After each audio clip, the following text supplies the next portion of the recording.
آج کا بیان خاص طور سے خواتین کے لیے کیا جا رہا ہے، چونکہ عورتیں ہی عام طور سے ایسی برائیوں اور گناہ کی مرتکب ہوتی ہیں، لیکن اکثر مرد بھی ان میں ملوث ہیں۔ اس لیے ان برائیوں اور گناہوں کے بارے میں جو حکم خواتین کے لیے ہے وہی مردوں پر بھی صادر ہوتا ہے۔ اس کیسٹ کا عنوان ہے 6 گنہگار عورتیں۔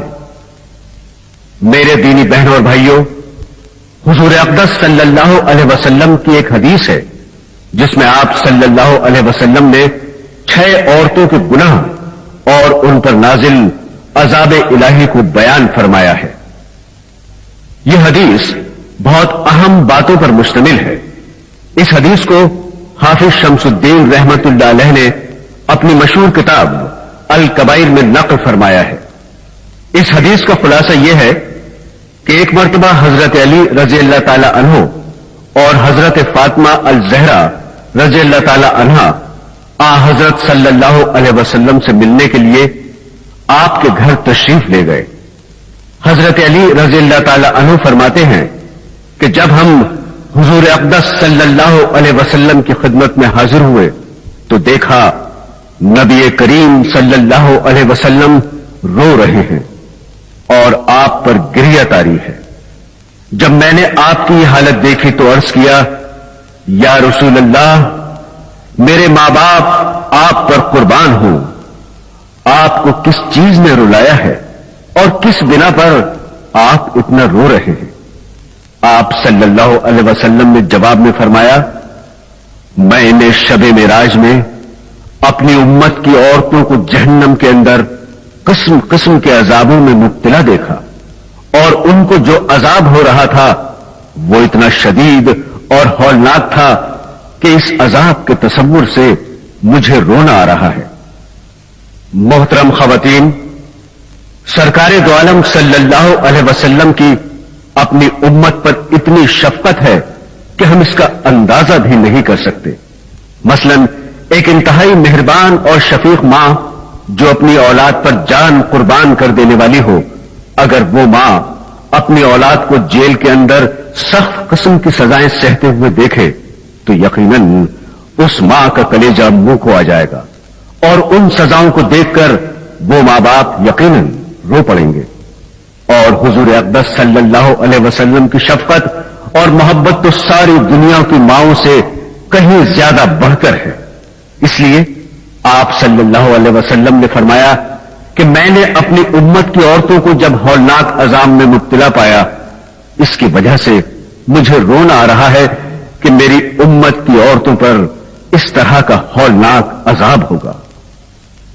اس کے بعد حضور اقدس صلی اللہ علیہ وسلم نے اس کی وضاحت فرمائی کہ میں نے جہنم کے اندر عورتوں کو کس کس طرح عذاب میں مبتلا دیکھا۔ چنانچہ آپ صلی اللہ علیہ وسلم نے فرمایا، میں نے ایک عورت کو دیکھا کہ وہ اپنے بالوں کے ذریعے جہنم کے اندر لٹکی ہوئی ہے اور اس کا دماغ ہنڈیا کی طرح پک رہا ہے۔ ایک تو خود جہنم کے اندر ہونا بذات خود کتنا ہولناک عذاب ہے۔ اللہ تعالی ہم سب کو اپنی پناہ میں رکھے، آمین۔ اور پھر بالوں کے بل لٹکانا یہ انتہائی تکلیف دہ سزا ہے، اور پھر دماغ کا پکنا یہ تیسری سزا ہے۔ پھر فرمایا، میں نے دوسری عورت کو جہنم میں اس طرح دیکھا کہ وہ زبان کے بل لٹکی ہوئی ہے۔ سامعین، آپ اندازہ کریں کہ کسی کی زبان کھینچ کر اور نکال کر اس کے ذریعے اس کے پورے جسم کو لٹکایا جائے تو اس میں کتنی سخت تکلیف ہے۔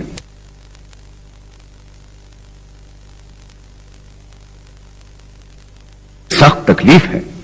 اگر صرف ایک ہاتھ کے ذریعے بھی کسی کو لٹکا دیا جائے تو وہی اس کے لیے موت سے بدتر ہے۔ زبان تو بہت نازک چیز ہے۔ حضور اقدس نے آگے فرمایا، تیسری عورت کو میں نے دیکھا کہ وہ چھاتیوں کے بل جہنم میں لٹکی ہوئی ہے۔ چوتھی عورت کو میں نے اس طرح دیکھا کہ اس کے دونوں پیر سینے سے بندھے ہوئے ہیں اور اس کے دونوں ہاتھ پیشانی سے بندھے ہوئے ہیں۔ پانچویں عورت کو میں نے اس حالت میں دیکھا کہ اس کا چہرہ خنزیر کی طرح ہے اور باقی جسم